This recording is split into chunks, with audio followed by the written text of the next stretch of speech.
Hey everyone, welcome to the channel. My name is Ash and I'm here with a review for Nick Jr. Party Adventure on Xbox. Now, this released back in October 2024, but it's currently 50% off on Xbox, so it's a great time to pick it up if it interests you or if you've got kids that want to play it. It's usually priced at $34.99, but it's down to $17.49 right now.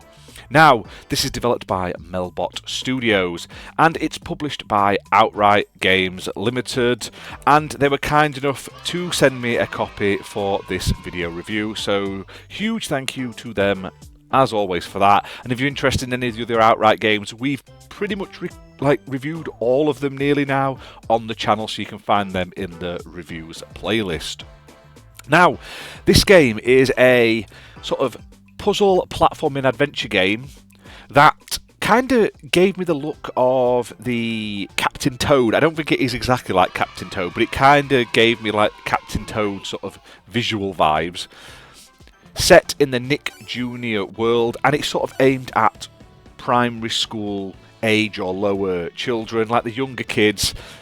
You can play this single player or you can play it local co-op.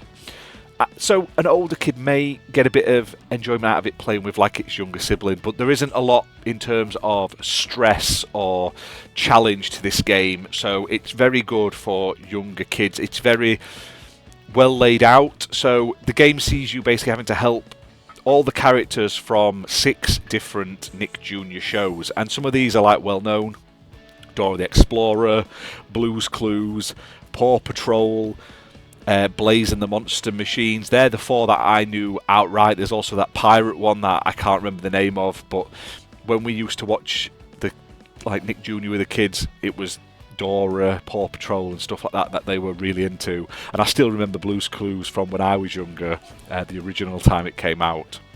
Now, in this game, you're helping them to create these sort of parties, which is basically rounding up all their friends and finishing levels, and then there's 6 different worlds, each world based on a TV show property. There's 12 levels in each world. You have to complete the first 6 levels, and then that will unlock the next world. So you finish the first 6 in the Dora one, it unlocks the next one. You finish the first 6 in that one, it unlocks the next one, and so on. So you can go back and then do the last 6 levels. And this is basically a guiding game. You have to guide these characters from the start to the end, and there's some like button presses you'll make along the way. So you'll start off with just one kind of interaction on the first level. It may be something like there's a jump here, press A to make it bounce, and then on the next level they'll introduce something else, and it might be like there's a waterfall you have to push a block in front of so they can walk past so they don't get pushed off, and that'll be a different button. And there'll be a couple of these on each level, and they'll slowly but surely get slightly more complicated, but still rather simplistic as the game goes on. Now, on each level there are 3 collectibles to be found, and usually there's multiple routes to get from the start to the finish. So you have multiple characters as you progress through the story. You'll start off with 2 and then you'll end up with 3 and 4. So you might have to send one of them one way, one of them another way, and stuff like that to collect these collectibles. Now, the more collectibles you get, you will unlock cosmetics for your creator character, which include trousers, hats, ears, all sorts of cool stuff like that. And you can edit your character when you start the game, and you can customize them as you progress through the game as well. Now, these can all be played solo, and like I've said, you can play it co-op as well. The gameplay is still exactly the same. It's just you sort of you don't do everything. I think one person plays as one of the buttons and one person will do the other buttons and stuff like that. So you're both playing on the same level at the same time. Lengthwise, it's not the longest. You'll get a fair few hours out of it. I mean, each world will probably take you about half an hour or so, maybe a longer, to get through all 12 levels, if not a bit longer, because they do plod along. It's not entirely difficult. If you make a mistake as well, they'll just bump off the next thing and walk backwards and then backwards again, so eventually they'll get to where they need to be. Now, if you do get hit by something, because there's some projectiles and some, like on the Blaze level, there was cannons that shot you. If they catch you, it just sends you a bit further back in the level, and then you just keep going again. Now, visually, it's simplistic looking. It's like bright colours and stuff like that.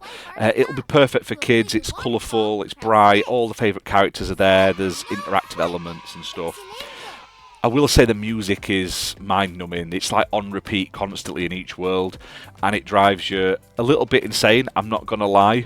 But if you maybe stick some different music on and turn the volume down, you can't go wrong with it. Like I say, it's still pretty good. The characters all look really good from the shows and everything like that, and the worlds are nice and themed around the sort of areas you'd normally see in their TV shows, which I thought was nice. Achievement hunters as well. It's very easy to get that 1000 gamer score completion. So definitely check this one out, but I would say it's much more interesting for the younger kids.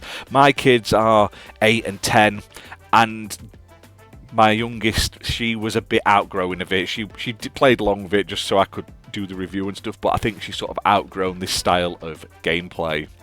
Now on Xbox, which is really good, it is Play Anywhere. So if you buy it on Xbox digitally, you can play it on Xbox One, Series X and S consoles and PC through the Xbox app. And it is also optimised for Series X and S consoles as well, which is really cool. So check this one out, usually $34.99, but currently on sale for the next week and a bit at half price at $17.49. But hit that button to like, leave a comment down below and let me know what you think of this game. Are there any other sort of Nick Jr. games you want to see us cover on the channel? Let me know and I'll do my best to check them out. Anyway guys, thanks for watching.